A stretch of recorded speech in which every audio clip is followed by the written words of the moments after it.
Okay, hello. I'm going to be making a part 2 video on the belly button piercing tips. I got some feedback saying that it was useful, which makes me really happy. I'm glad it was helpful. I got a couple more questions, I'm going to answer those and just go over it in more detail. So before I get started, please make sure to like the video. It would mean a lot to me.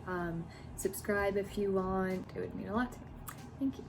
So, first off, one thing I forgot to mention in the last video is the age you need to be when you get the piercing.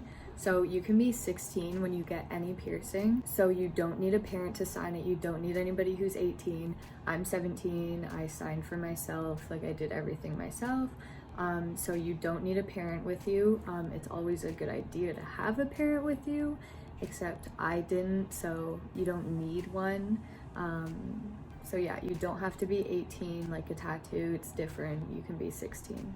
Also, I forgot to say, after you get it done, after like a couple weeks, I think it's normal to have like swelling, or some people have like an actual bump grow over the piercing or like around the piercing, like my friend did. Mine didn't, except everybody's skin is different, everybody's body is different, so people's skin reacts in different ways, and they all heal in different ways. So that is normal. If you do get that, don't be scared, don't freak out, don't take it out, never take it out yourself, please. I got a comment asking about when you can change it. You can change it after like 8 to 10 months. Like basically once it's healed and it doesn't hurt and it has no swelling or crusting, like just like if you have earrings, once it's healed, you can change it. Except it will usually be around 8 to 10 months, if not a year. Again, it depends on your skin, it depends on how fast it heals, how well you take care of it. It just depends on all those factors as well. So now I'm gonna go into more detail on taking care of it. So you clean it 2 times a day. I clean it in the morning and at night. Also, after you shower, there's sometimes like water stuck under the piercing, like in your actual belly button. So I just take a Q-tip and I go under the piercing into my belly button and just gently like soak up the water and then just leave it at that. Okay, so I'm gonna try to show you how to properly clean it. This is my fake belly button piercing. I just made it out of tape. Except I'm gonna try to show you how to clean it with a Q-tip. So I usually use about 3 Q-tips. So what you first do is you sort of lay back so that your stomach is like vertical. And then this is the cleaner solution that they gave me. So you sort of just you just go like this. It sort of sprays out quick, except you just face it down into your belly button, and I spray it like 3 times. Make sure it gets around the top bead and inside your belly button underneath this bead, okay? So basically this top bead is on top, this bar goes through the skin, and this is out through the belly button. Here, I'll compare it to mine, just wait. Please ignore my horrible spray tan.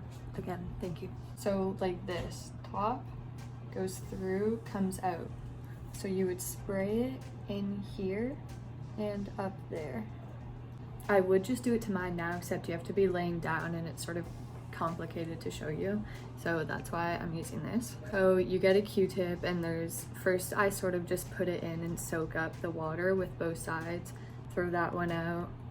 Get my second one, I go around the bar under the bead at the top and just sort of clean the crustiness off, and then flip it around, and then I go under the bar at the bottom in the belly button, try to clean it off. And then with this, it's important to get the moisture out from underneath the bead that's in your belly button, so you can sort of just go beside it and go under it just a tiny bit. Don't move it up and down too much, don't be rough with it, be gentle. Just sort of soak it up, let the Q-tip soak it up on both sides, and that's how you clean it properly. After that, there's nothing else you really have to do.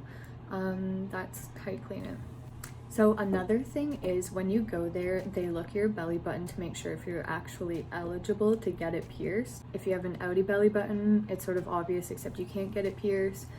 It's unlikely that they would say no. They just sort of like look at the like anatomy of it and then decide if you're eligible. Most people are eligible, so that's not a big stress. Also, the weather like doesn't really affect the piercing. It's just best not to get it in the summer, just because like tanning isn't the best for it right away, and swimming's, you can't go swimming with it. The winter weather is probably best just because like it's always covered, like you're not wearing crop tops as much, like you don't go swimming really. So yeah, I would recommend getting it after the summer. That's what my friends did, that's what I did, and it worked out well for all of us. So anyway, this was a shorter video. These are just the extra, more detailed tips.